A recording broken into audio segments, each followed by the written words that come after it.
Hi friends. So మీరు mutual ఫండ్స్‌లో గానీ, షేర్స్‌లో ఇన్వెస్ట్ చేస్తున్నారా? అలాగే ఏ ఐటీఆర్ నెంబర్‌లో మీరు ఫైల్ చేయాలో తెలియకపోతే ఈ వీడియో మీకోసం.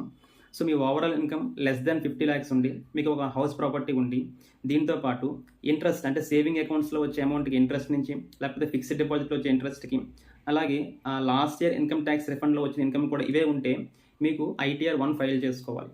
సో పై వాటితో కాకుండా మ్యూచువల్ ఫండ్స్, షేర్స్ నుంచి గానీ మీరు సేల్ చేసుంటే, అంటే ఎప్పుడైతే సేల్ చేశారో కొంత ప్రాఫిట్స్ బుక్ చేయాల్సొస్తుంది. అవి క్యాపిటల్ గెయిన్స్ కింద వస్తాయి. సో ఇటువంటి క్యాపిటల్ గెయిన్స్ షార్ట్ టర్మ్ గానీ, లాంగ్ టర్మ్ క్యాపిటల్ గెయిన్స్ ఉంటే మీరు ఐటీఆర్ 2 ఫైల్ చేసుకోవాలి. అలాగే ఐటీఆర్ 2కి ఓవరాల్ ఇన్‌కమ్ 50 లాక్స్ కన్నా ఎక్కువగా ఉన్నా కూడా ఐటీఆర్ 2 ఫైల్ చేసుకోవాలి. సో పై వాటివన్నీ కాకుండా ఎక్స్‌ట్రాగా మీకు ఫ్యూచర్స్ అండ్ ఆప్షన్‌లో ట్రేడ్ చేసుంటే అది బిజినెస్ ఇన్‌కమ్ కింద వస్తుంది. అలాగే ఏదైనా ఫర్మ్‌లో మీరు పార్ట్నర్‌గా ఉన్నా కూడా మీరు ఐటీఆర్ 3 ఫైల్ చేయాలి.